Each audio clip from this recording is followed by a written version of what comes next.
নমস্কাৰ ছাত্ৰ ছাত্ৰীসকল তোমালোকৰ আজি প্ৰথম অধ্যায় অনুশীলনী 1 ইয়াৰ প্ৰশ্ন উত্তৰখিনি আমি আলোচনা কৰিম ঠিক আছে তোমালোকে বহি কিতাপ আৰু কলম উলিয়াই লোৱা চোৱা অনুশীলনী 1 নম্বৰটো কৈছে শুদ্ধ নে অশুদ্ধ লিখা তো মই কৈ গৈছো তোমালোকে লিখি যোৱা বিন্দু স্থিতি আছে কিন্তু আকাৰ নাই হয় হেতু শুদ্ধ হয় বিন্দু স্থিতিহে আছে আকাৰ কেতিয়াও নাই খ হৰলেখা এডাল পোন ৰেখা আৰু দুই পিনে দিশ সলনি নকৰাকৈ বিস্তাৰিত হৈ থাকে ঠিক আছে হৰলেখাডাল সদায় পোন ৰেখাই হয় হৰলেখাডাল সদায় পোন ৰেখা হয় আৰু দুই পিনে দিশ সলনি নকৰাকৈ এনেকৈ বেকা বেগি নহয় তো সিধা গৈ থাকে আৰু এফালেও সিধা গৈ থাকে হেতু শুদ্ধ গ মেজ এখনৰ উপৰিভাগ এখন সমতল ঠিক আছে মেজ এখনৰ উপৰিভাগ সদায় সমতলে হয় ই কেতিয়াও ওখ চাপ নহয় এটো শুদ্ধ ঘ দুডাল সমান্তৰাল ৰেখাই কটাকটি কৰে চোৱা দুডাল সমান্তৰাল ৰেখা এডাল সমান্তৰাল ঠিক আছে এই ৰেখাকেইডালে কেতিয়াবা কটাকটি কৰিব জানো এডালো নিজৰ নিজৰ দিশত গৈ থাকিব ঠিক আছে এই দুডাল সমান্তৰাল হৰলেখাই কেতিয়াও কটাকটি কৰিব নোৱাৰে কটাকটি কৰিলে হলে এনেকৈ কৰিব লাগিব এটা বিন্দু কাটিব লাগিব ঠিক আছে গতিকে দুডাল সমান্তৰাল ৰেখাই কেতিয়াও কটাকটি নকৰে এটো ভুল উঙটো দুটা নিৰ্দিষ্ট বিন্দুৰ অসংখ্য সৰলৰেখা আঁকিব পাৰি ঠিক আছে দুটা নিৰ্দিষ্ট বিন্দু লৈছো ইয়াৰ মাজেৰে আমি অসংখ্য সৰলৰেখা আঁকিব পাৰি বুলি কৈছে কিন্তু নোৱাৰি দুটা নিৰ্দিষ্ট বিন্দুৰ মাজে এডালহে আমি ৰেখা অংকন কৰিব পাৰো কিন্তু বেকা ৰেখা বুলি যদি ক'লেহেঁতেন তেতিয়াহ'লে বেকা ৰেখা ঢেৰ আঁকিব পাৰিলো হয় এনেকৈ যিমান মন যায় সিমান বেকা ৰেখা অংকন কৰিব পাৰিলো হয় ঠিক আছে তাৰপিছত 2 নম্বৰটো কৈছে ক খালি ঠাই পূৰণ কৰিবলৈ ক এটা বিন্দুৰে যোৱাকৈ ডেছ সৰলৰেখা আঁকিব পাৰি এডাল দুডাল অসংখ্য এটা বিন্দুৰ মাজেৰে আমি অসংখ্য সৰলৰেখা আঁকিব পাৰো ঠিক আছে এইটো এটা বিন্দু লৈছো আমি ইয়াৰ মাজে এনেকৈ আঁকিব পাৰিম এনেকৈ আঁকিব পাৰিম এনেকৈ ঢেৰ আঁকিব পাৰিম ঠিক আছে এইটো অসংখ্য হ'ব উত্তৰটো খ ৰেখা দুবিধ এবিধ সৰলৰেখা আৰু আনবিধ বেকা ৰেখা আমিতো ৰেখা দুবিধ পাইছো এবিধ সৰলৰেখা ইয়াত দিছে আৰু এবিধ বেকা ৰেখা হ'ব গ সমতল এখনৰ ওপৰত ডেছ সৰলৰেখা আঁকিব পৰা যায় এডাল দুডাল অসংখ্য এখন সমতল মানে এতিয়া ধৰা বৰ্ডখন সমতল বৰ্ডখনত আমি কেইডাল ৰেখা আঁকিব পাৰো আমি এইটো বৰ্ডত যিমান মন যায় সিমান ৰেখা আঁকিব পাৰো ঠিক আছে গতিকে ইয়াৰ উত্তৰটো হ'ব অসংখ্য ঘ দুডাল সৰলৰেখাই কটাকটি কৰিলে ডেছটা কোণ উৎপন্ন হ'ব দুডাল ৰেখাই কটাকটি কৰিব যেতিয়া কেইটা কোণ উৎপন্ন হ'ব চোৱা এডাল দুডাল ৰেখা আৰু এডাল দুডাল ৰেখা ইয়াতে যদি কটাকটি কৰে এইটো বিন্দুত তেতিয়া কেইটা কোণ উৎপন্ন হৈছে এটা কোণ দুটা তিনিটা চাৰিটা কোণ ঠিক আছে চাৰিটা কোণ উৎপন্ন হৈছে গতিকে ইয়াৰ উত্তৰটো 4 হ'ব এডাল ৰেখাখণ্ডৰ দিশ জুখিব পৰা যায় তো এডাল ৰেখাখণ্ডৰ দিশ জুখিব পাৰে নে নাই সুধিছে এডাল ৰেখা আৰু ৰেখাখণ্ড বুলি ক'লে এনেকৈ ক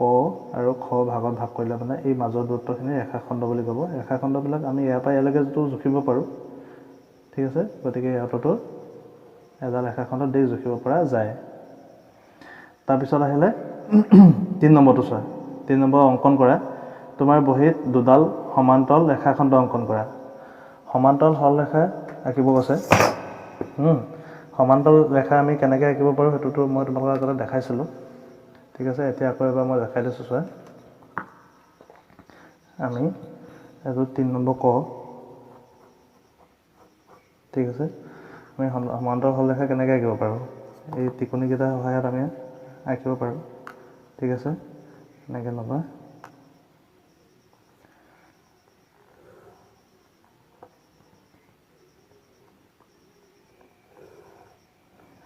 দুডাল সমান্তৰাল ৰেখাখণ্ড ঠিক আছে আঁকিব পাৰিবা তো খ নম্বৰটো কৈছে চোৱা খ নম্বৰটো কি কৈছে খ নম্বৰটো আমাক কৈছে এটা বিন্দুৰ মাজেৰে যোৱাকৈ 5ডাল সৰলৰেখা অংকন কৰা এটা বিন্দুৰ মাজেৰে যোৱাকৈ 5ডাল সৰলৰেখা আঁকিব কৈছে এইটো এটা বিন্দু লৈছোঁ মই এই বিন্দুটোৰ মাজেৰে যোৱাকৈ 5ডাল সৰলৰেখা আঁকিব কৈছে ঠিক আছে এডাল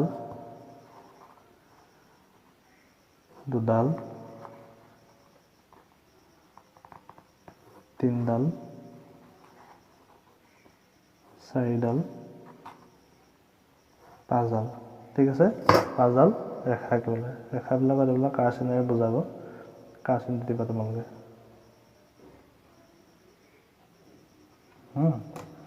তাৰপিছত গ নম্বৰটো কি কৈছে চোৱা কিতাপত দুটা বিন্দু লোৱা আৰু সেই দুটাৰ মাজেৰে যোৱাকৈ এডাল সৰলৰেখা অংকন কৰা দুটা বিন্দু ল'বলৈ কৈছে দুটা বিন্দু লৈছোঁ আৰু এই দুটা বিন্দুৰ মাজেৰে যোৱাকৈ এডাল সৰলৰেখা অংকন কৰিব কৈছে ঠিক আছে এই দুটা বিন্দুৰ মাজেৰে মই এডাল সৰলৰেখা অংকন কৰি দেখাইছোঁ ঠিক আছে তোমালোকে কৰি ল'বা এইকেইটা তাৰপিছত ঘ নম্বৰটো কৈছে চোৱা ঘ নম্বৰটো কি কৈছে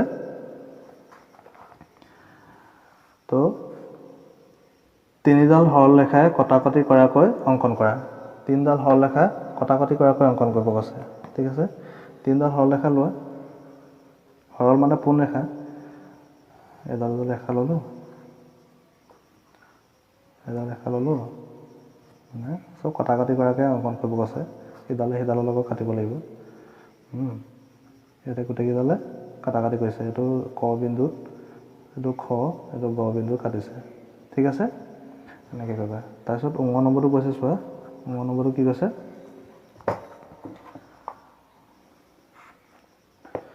তোমাৰ বহীত 6 চেণ্টিমিটাৰ জোখৰ এডাল ৰেখাখণ্ড অংকন কৰা ৰেখাখণ্ডক ক আৰু খ নামেৰে নামাকৰণ কৰা ঠিক আছে 6 চেণ্টিমিটাৰ এডাল ৰেখাখণ্ড আঁকিব কৈছে আমি 6 চেণ্টিমিটাৰ এডাল ৰেখাখণ্ড অংকন কৰোঁ ঠিক আছে তোমালোকে স্কেল পাত একেবাৰে 0 পৰা ল'বা 1 পৰা কেতিয়াও নল'বা বা স্কেলৰ একেবাৰে শেষ পইণ্টৰ পৰা নল'বা এই 0 পইণ্টৰ পৰা ল'বা 0 পইণ্টৰ পৰা 6 লৈকে অংকন কৰিবা ঠিক আছে কিছুমানে 1 পৰা লয় 1 পৰা ল'লে তোমালোকে 6 যদি আঁকিব বিচাৰে তেতিয়াহ'লে 7লৈকে আঁকিব লাগিব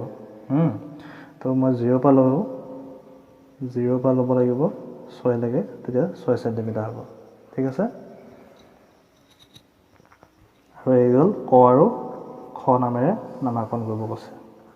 হৈ গ'ল ঠিক আছে আজিলৈ ইমানটাই সামৰণি মাৰিছোঁ আমি 4 আৰু 5 মই বেলেগ এটা ভিডিঅ' বনাই দিম তোমালোকক 4 আৰু 5টো এইটো কৰিব লাগিলে অকণমান দীঘলীয়া হ'ব ঠিক আছে আজিলৈ নমস্কাৰ